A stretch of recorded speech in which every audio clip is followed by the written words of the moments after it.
Olá pessoal, estamos de volta com mais um episódio do nosso Fora da Curva e hoje com duas convidadas especialíssimas para nós.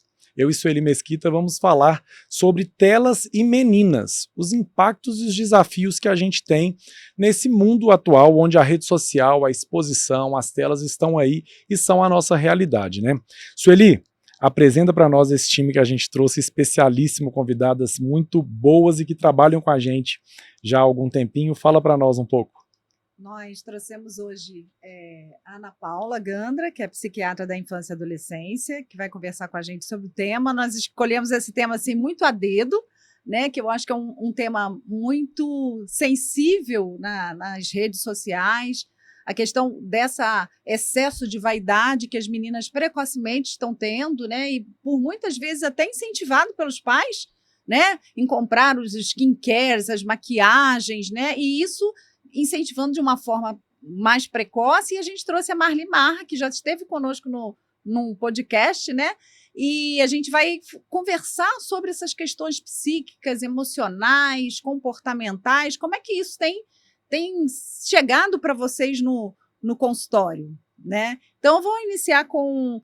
vou pedir a Ana Paula para se apresentar e falar um pouquinho sobre...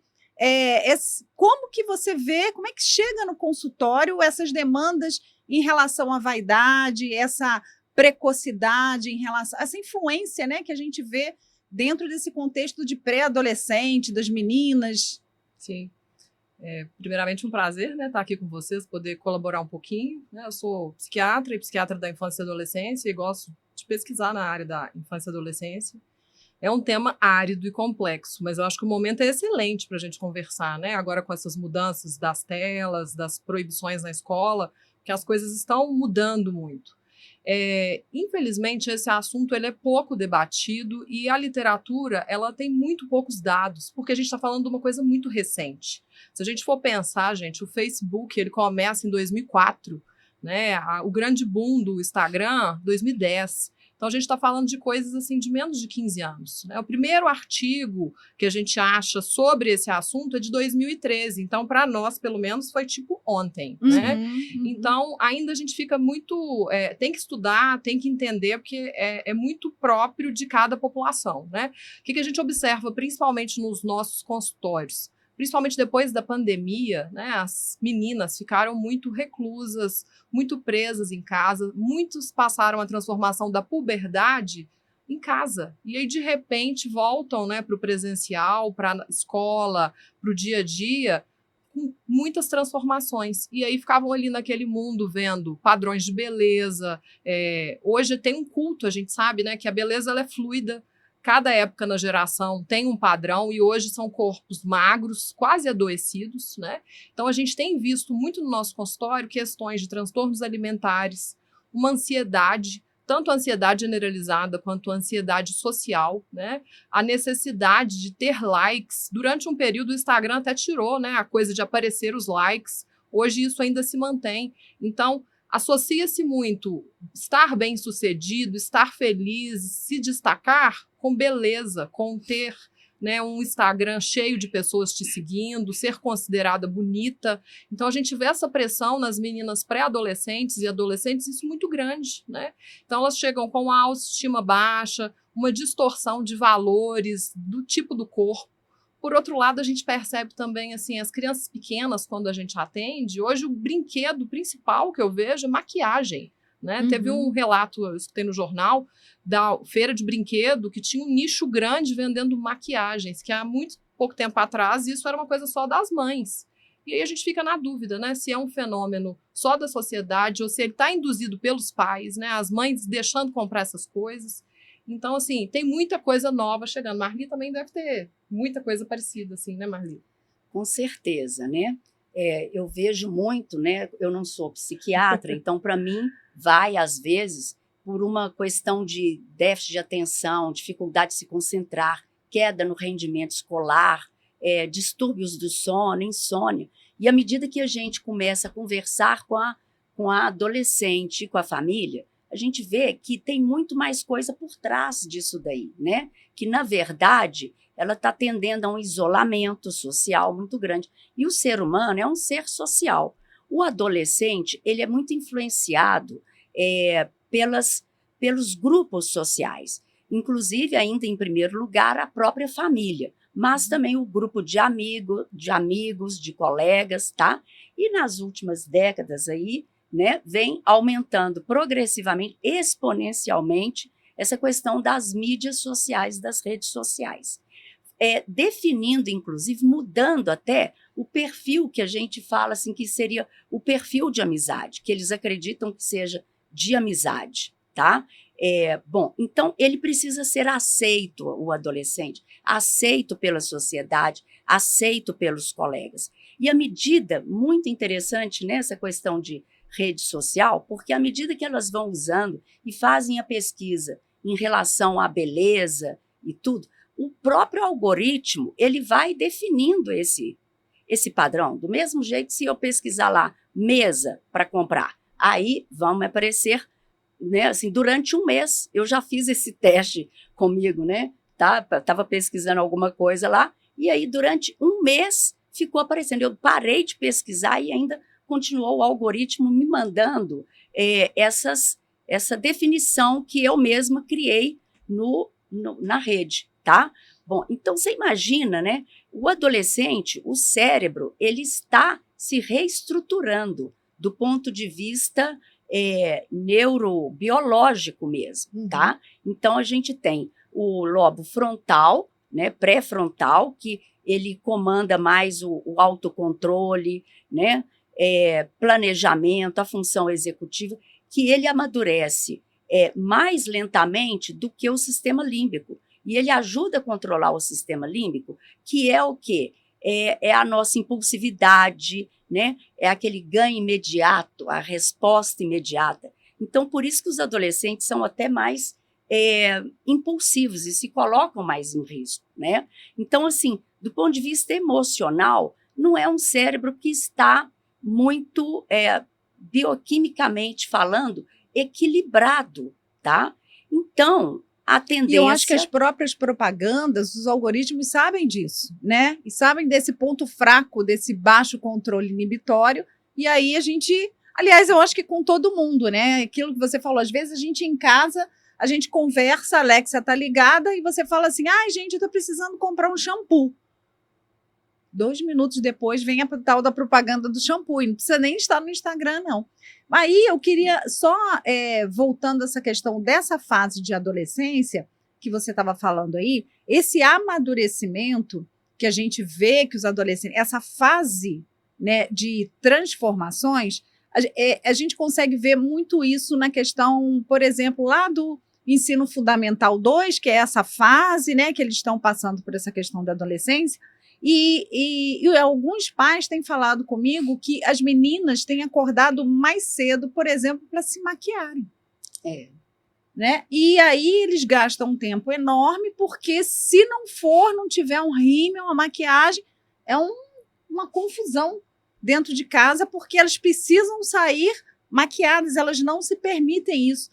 Então, quando você fala assim do grupo, né, eu acho que esse grupo também impõe um certo padrão de beleza, principalmente nas meninas que precisam ter um cabelo grandão, lisão, né? Diferente disso, aí a gente tem um outro item que a gente já abordou aqui, que é a questão do bullying, né? Se esse adolescente não está nesse padrão, é um motivo de, eu não posso nem falar bullying, mas um certo constrangimento para as meninas, né? E aí, assim, a discussão é que ponto a gente tem uma saúde mental nessa fase de adolescência, chegando ao consultório de vocês mais ansioso, com distúrbios alimentares, com essa questão social, e o que a gente pode pensar em termos de orientação para essas meninas? Hoje eu quero falar das meninas especificamente, assim, é claro que a gente pode falar um pouco dos meninos.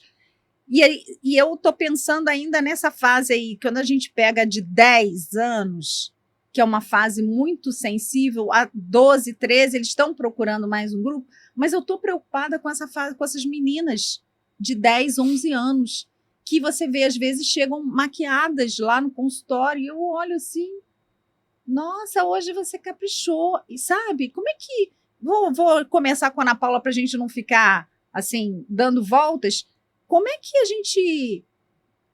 Vou fazer uma primeira pergunta. Como que a família está olhando para essas crianças quando elas chegam com esse nível de vaidade, por exemplo? Isso é complexo pra caramba, nossa. Muitas vezes a família não percebe e muitas vezes isso, né, beleza é um conceito e ele é fluido. E às vezes esse conceito vem de casa. Se a gente for olhar o que está acontecendo hoje com as nossas crianças e nossos adolescentes, a gente tem que pensar também o que está acontecendo com as adultas. A gente vê hoje uma superexposição, uma necessidade de estar sempre bela. Os procedimentos estéticos nunca tiveram tão em alta, né? O número de cirurgias plásticas aumentaram. Então, o que acontece? A gente vê isso uma normatização, às vezes, em casa. Às vezes, o espelho daquela criança ali de 10, 12 anos não é só a rede social. Às vezes é a mãe, muito preocupada em estar com a aparência extremamente impecável. Muitas vezes a gente tem que lembrar, né, Marli? A criança aprende por espelhamento. Então, às vezes, o exemplo que ela tem em casa, ela vai reproduzir de alguma forma. Então, assim, pode ser que esse exemplo venha de casa ou, algumas situações, claro, é pela pressão do grupo. Às vezes as colegas fazem isso. Se aquela adolescente, aquela pré-adolescente, né, não entrar nesse jogo, ela vai ser excluída. Tem pais que ficam extremamente preocupados, mas muitas vezes não pela questão do tempo que se gasta se arrumando. É mais assim, será que ela está bem? Tem pais cuidadosos que trazem essas crianças para nós, né? Outros pais ficam mais preocupados, mais assim, nossa, é um gasto exagerado nessas maquiagens. Não está entendendo que aquilo ali talvez está acelerando uma fase, né? Aquela menina ficar mais precoce, né? Vou fazer uma observação dentro disso. Mas aqui hoje eu vou ficar mais assistente mesmo. Vou deixar vocês falarem à vontade. Você tem casos lá, né? Você tem Sim, que... mas dentro dessa pergunta que você colocou, de 10 e 11 anos, que é uma idade, uma faixa que eu não atendo hoje, mas que eu percebo, né? Que essa fase ainda o fator família é determinante. Então, geralmente, quando esse caso chega para a gente com essa questão aí, que a gente consegue observar, não é uma questão da família, pelo contrário, existe uma aprovação. A mãe, em geral, não que o pai não tenha uma parcela nisso, faz esse culto à beleza, né? A gente existe hoje um público, que são as influenciadoras digitais, que comunicam com esse público, então há uma permissão, em geral, e aí, como a Ana Paula colocou muito bem, é uma fala empírica, né? Não é uma fala científica, nós não temos muita literatura sobre isso, mas do que eu observo, do que eu percebo, e do que eu já vi dentro de consultório, começa muito com a mãe. E aí são comentários muito complexos que entra na questão alimentar primeiro. Não come isso, vai ficar gordinha, olha a barriga e tudo mais. E há também, eu percebo que há também uma certa satisfação da mãe precoce, porque nós estamos vivendo uma era de adolescência. Uma projeção, exatamente, uma uma precocização de vários aspectos, né? Então há um orgulho, há um certo orgulho em ver aquela Barbie montada aos 10 anos, sem analisar e sem perceber o prejuízo que se causa nessa questão. Mas eu não tenho percebido muito isso, não. Eu acho assim que o que mais influencia mesmo são essas mídias sociais e as influenciadoras, que fazem um papel muito importante, porque, como a gente falou, tem os algoritmos e tal, e as próprias influenciadoras, elas são também pagas, né, pelas indústrias de maquiagem e etc. Então, elas, inclusive, elas vendem, né, os produtos também. Por isso que as meninas, elas, inclusive, elas querem ter, são maquiagens caras, né? E os pais gastam. O que eu acho, assim, passa a ser, eu tenho percebido, assim, não sou psicóloga e tal, mas como se esse fosse o padrão normal que deve ser seguido, sabe, pelas adolescentes. Então, as meninas falam, não, mas todo mundo lá no colégio está fazendo isso, está usando isso. Aí a maquiagem tem que ser de tal marca, não sei o que, tal. Por quê? Porque está sendo altamente influenciada ali por esses grupos sociais, sabe? Assim, entrou assim numa... isso é muito preocupante, sabe? Né, nessa fase. Quando eu coloco na questão da família, eu concordo com você plenamente. Eu peguei esse recorte dos 10 e 11 anos da faixa etária, porque, em geral, é uma idade que a família tem um maior controle, como a Ana Paula colocou aqui nos bastidores, né, desse controle que se faz com os filhos. Então, se a influência social, digital está muito grande, existe uma lacuna que a família não está preenchendo. Por isso que eu coloco essa coisa partindo da família. Aos 13, 14, 15, aí... Fenômeno de grupo, com certeza. Fenômeno de grupo, exatamente. Por isso que eu fiz essa observação. Sim. E assim, eu estava pensando assim, quando você falou das marcas, por exemplo, de maquiagem, eu me lembro da época, né? Como eu sou velha, né? Isso é piada interna, gente. Eu me lembro que era muito interessante você ter um tênis do All Star, da Cantão, né? A gente tinha essa questão da marca. Agora, se a gente pensar na influência que isso tem, e aí a gente está falando de marca, mas a gente está falando não uma marca de tênis, por exemplo, a gente está falando de maquiagem, que é algo que as meninas não têm uma maturidade, essa pele não tem maturidade, a gente está antecipando. Uma coisa é você usar um tênis igual do grupo, o tênis All Star que todo mundo usava. Isso não tinha um impacto físico, Sim. né? Você usava o tênis, ok, se não tem, rasgava, né? E os nossos pais tinham uma questão de, olha, eu não tenho dinheiro para comprar, você não vai usar. Hoje a gente vê uma modelagem diferente da família, e aí eu acho que está deixando da gente pensar que, além de ter uma precocidade, que é uma precocidade física, a gente tem uma questão de saúde, de pele, né? Uma autoimagem, que eu acho que é preocupante, e a gente está embarcando nisso, sabe? Não é só um tênis agora. É uma maquiagem, é cílio que tem que fazer.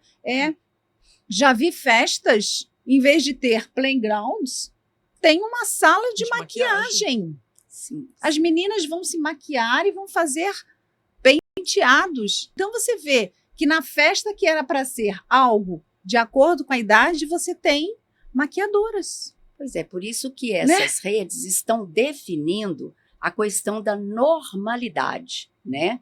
E essas influenciadoras, é tão intenso, tão forte a influência delas, que elas têm vários seguidores, né? Milhares de seguidores. Que acontece?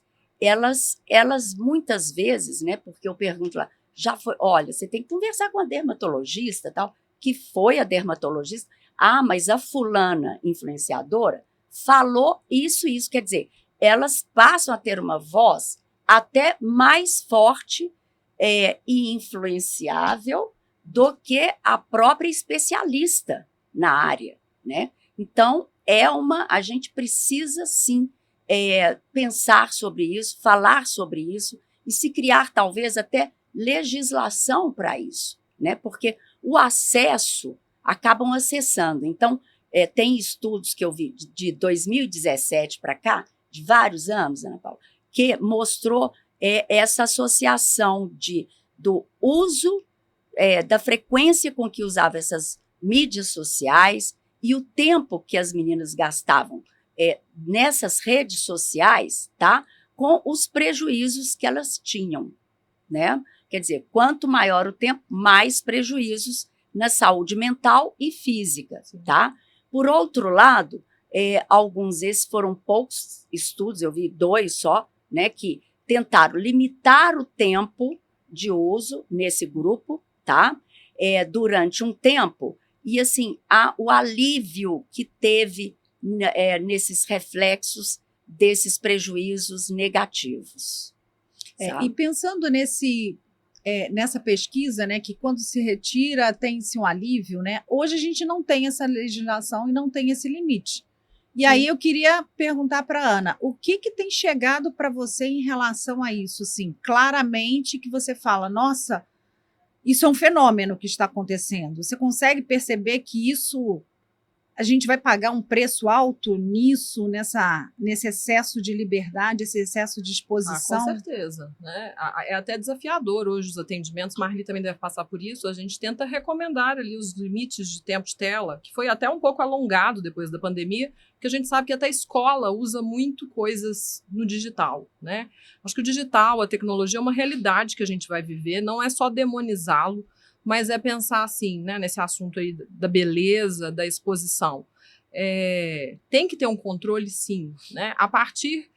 Todos os estudos eles são unânimes. A exposição superior a 2, 3 horas em rede social para criança e adolescente começa a ficar muito nocivo. Tem um estudo de 2017 que fica muito claro que seguir celebridades é extremamente nocivo ao cérebro da criança e do adolescente, que aumenta muito a insatisfação corporal, porque se associa, né, sucesso, realização, felicidade com esse corpo bacana. Tem um outro estudo que eu acho legal citar ele também, que é assim, acho que são 50 fotos para postar só uma. Que hoje o que a gente vê na rede não é a realidade. Quase todas as fotos têm um filtro. No passado, né, era só a capa da revista que tinha Photoshop. O resto era a realidade. Hoje não, todo o Instagram daquele adolescente é modificado. Então ali cria-se uma identidade, né, no mundo virtual totalmente diferente com o real. Eu já atendi pessoas que trabalham ali com rede social, influenciadoras, que me falou quem era, depois eu resolvi olhar, não parecia a mesma pessoa, né? Então isso traz um impacto muito negativo. Então a exposição para esse cérebro tá em franco desenvolvimento, claro, né? O desenvolvimento na adolescência ele já tem ele é um pouco mais devagar do que na primeira infância, mas é lembrar que o cérebro vai terminar lá para os 22. Então, você ficar bombardeando de informações e um uso de tela ali, a gente está falando dos pré-adolescentes, adolescentes, superior a 2 horas, com certeza vai ser nocivo. Eu até vou pedir para vocês responderem dentro disso. Então, existe essa correlação da disfunção de imagem com toda essa problematização que a gente está fazendo?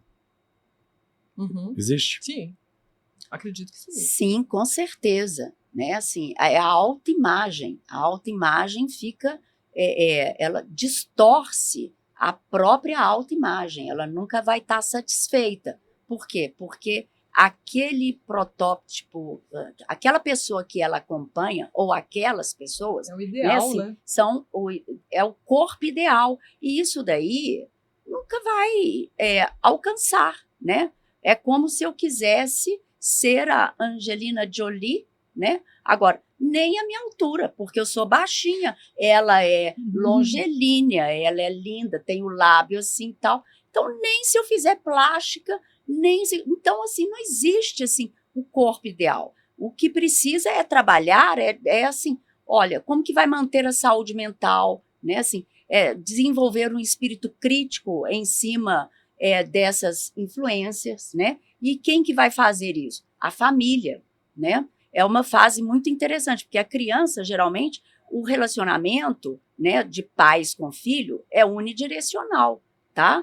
Depois, já na adolescência, já é bidirecional. Então, precisa conversar muito. A base de tudo é a família. Famílias estruturadas, mostrando os valores, mostrando a importância das coisas, né, quais são os valores, sabe? Mostrando, assim, ter esse espírito crítico, filtrar as informações, porque as informações vão chegar mesmo na pessoa, tá? E saber valorizar, porque, olha, a partir do momento que o adolescente está fazendo uma privação do sono, levantando mais cedo para poder ficar mais bonito, se maquiar, eu falo assim, gente, vocês não precisam disso, você pode ir até descabelada, porque você é muito bonita, né? Quer dizer, a sua pele é maravilhosa, tudo é lindo, e ela está lá, levantando mais cedo, ou seja, fazendo uma privação do sono, né? Isso daí, por si só, já vai levar a uma consequência ali para essa adolescente, né? Um cansaço crônico, só de estar alterando ali o sono dela, né? Porque eles estão querendo dormir cada vez mais tarde, né? E, às vezes, levantar mais cedo, certo? Lógico que vai ter consequência, aí depois dorme à tarde, não estuda, é uma cascata, é uma coisa Antes da gente continuar o papo dentro de um contexto científico e atual, vou pedir um depoimento de vocês. especificamente vocês mesmo, mulheres, por quê? Até contextualizando, né, muito o porquê desse nosso bate-papo, e eu acho que é bem importante falar, e a gente estava falando disso antes da gravação, existe uma cobrança sobre vocês que nós não temos. O homem não tem.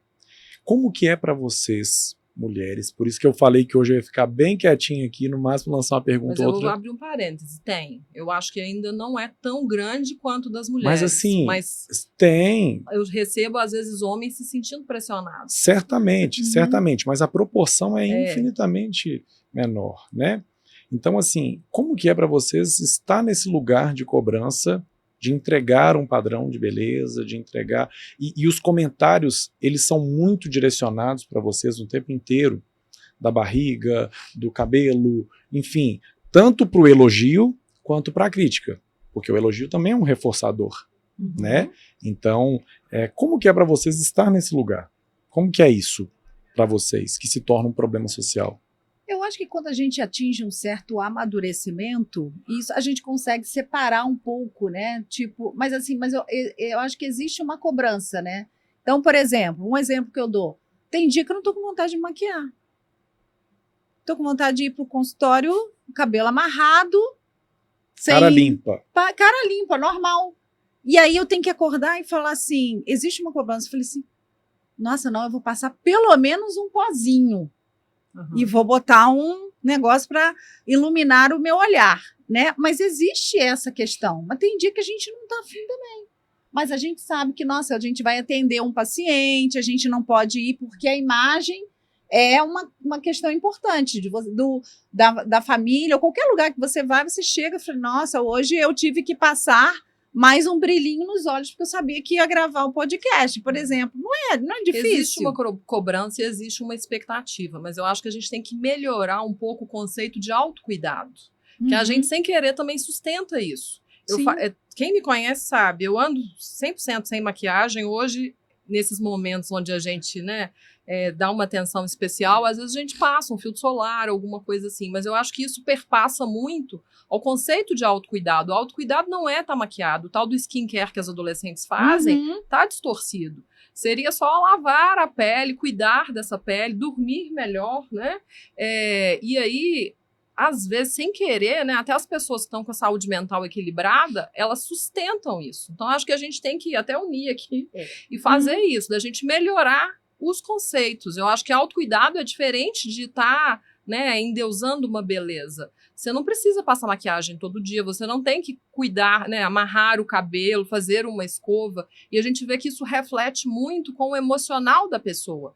Fases da minha vida onde a minha autoestima estava um pouco mais baixa, talvez foram as fases que eu mais preocupei com a minha imagem. E a gente vê isso até na literatura, né? As pessoas que postam fotos maravilhosas, extremamente tratadas e manipuladas, no geral, são pessoas que a insatisfação corporal está muito maior, né? Então, eu acho que a gente tem que pensar nisso.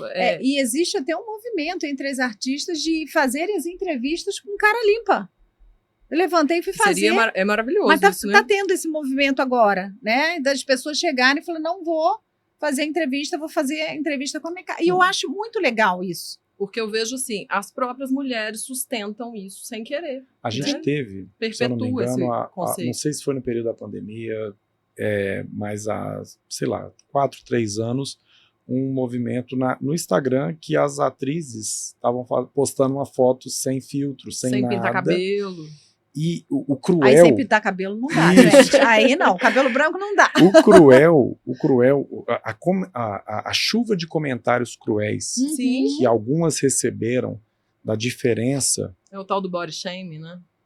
É absurdo. Então, assim, por isso que eu quis fazer esse parêntese, que eu achava importante citar, porque a gente fala muito do contexto atual, mas esse contexto é histórico. Sim. Se a gente pega uma festa de casamento, é muito mais fácil eu ir na festa de casamento do que vocês. Eu vou usar o mesmo terno que eu usei nos últimos 4. Muda a gravata, tá tudo certo. Vocês não, tem toda uma preocupação, um dia ali para tirar, para fazer o cabelo e tal, que é muito pesado essa cobrança, é muito pesada para vocês. Eu percebo isso muito claramente, né? Então, por isso que eu achei que era bem importante falar mesmo, porque existe essa cobrança em cima de vocês muito clara. A gente também tem. Aí vem a gente vai falar sobre os meninos também, claramente, em algum momento, sobre a academia, sobre o corpo, mas passa. O carinha lá, o baixinho da Kaiser, ele salva muita gente, que é um garoto propaganda que tem a barriguinha, tá tudo certo e tá tudo beleza, né? Agora, com a mulher é mais cruel.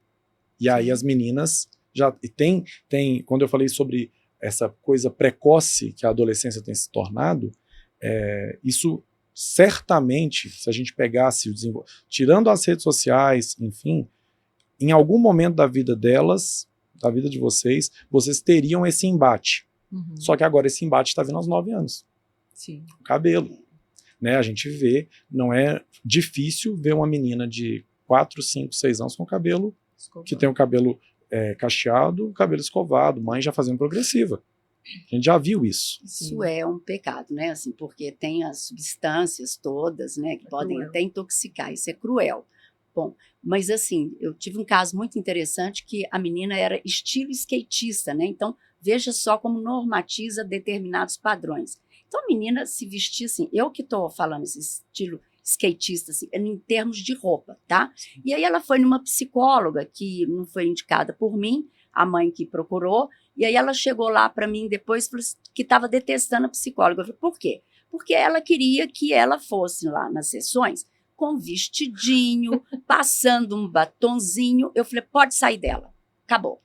Aí a menina adorou, tal. Eu falei, não é o seu estilo, né? Quer dizer, então, é muito importante a família, assim, respeitar, sabe?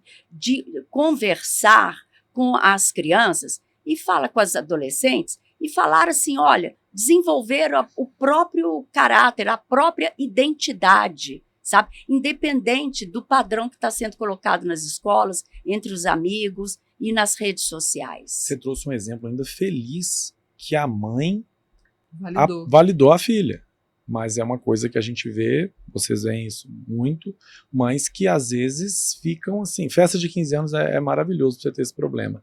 Eu não quero usar aquele vestido, A mãe fica para morrer, porque tem um padrão já estabelecido que tem que ser aquela princesa, a Cinderela saindo do carrinho de abóbora lá, né? Então ainda você pegou um exemplo muito feliz que a família ainda apoia e tá tudo bem, mas muitas vezes dentro de casa a gente tem essa questão. Marli, faz uma consideração para a gente sobre tudo isso que a gente conversou, o que você tem para orientar as famílias, o que você tem orientado?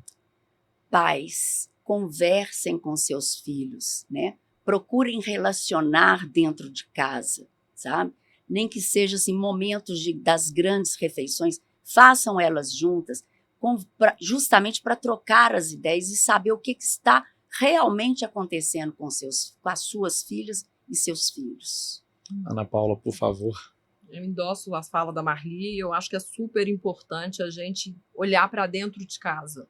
Né? Todo mundo preocupa com o que está acontecendo na mídia, na rede social, e esquece que o mais importante é o lar. Né? Então, entender o mundo daquele adolescente, com quem ele conversa, com quem ele está se relacionando, um diálogo claro, um diálogo sem preconceito, né? O pai e a mãe, ele tem que tentar tirar um pouco ali de valores prévios dele, porque senão aquela criança, aquele adolescente não vai permitir que o pai entre e o ajude. E a gente tem que trabalhar com promoção, com prevenção. Depois que as coisas estouram, já vai direto para o nosso consultório, né? Então a gente quer que as questões passem muito antes, lá na escola, né, a gente falar sobre essas coisas nas escolas, conversar nos ambientes onde as pessoas não estão ainda tão adoecidas, para a gente evitar que chegue ao ponto que está chegando. Que é muito triste, né? Que é um resgate da infância e da adolescência. Legal, eu acho que é o mais importante. Você tocou num ponto que a gente precisa falar mais sobre isso, foi legal demais você ter essa fala, que a gente fala muito do que chega, mas quando chega foi porque não foi prevenido.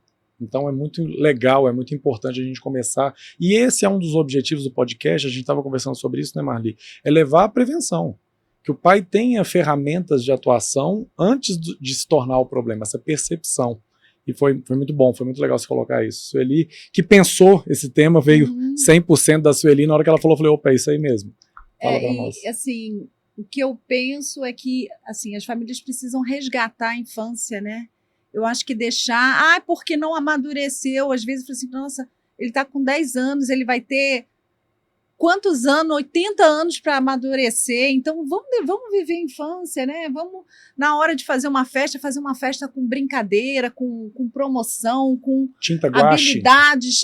Exatamente, né? Então, as pinturas, que são as pinturas de brincadeira, e não já adultizar as nossas crianças. Eu acho que isso é importante, resgatar a infância, né? Vamos com calma, né? O tempo vai muito rápido, a vida passa rápido, a gente está quase em maio e a infância fica para trás, né? E a gente vai ter um monte de coisa lá na frente.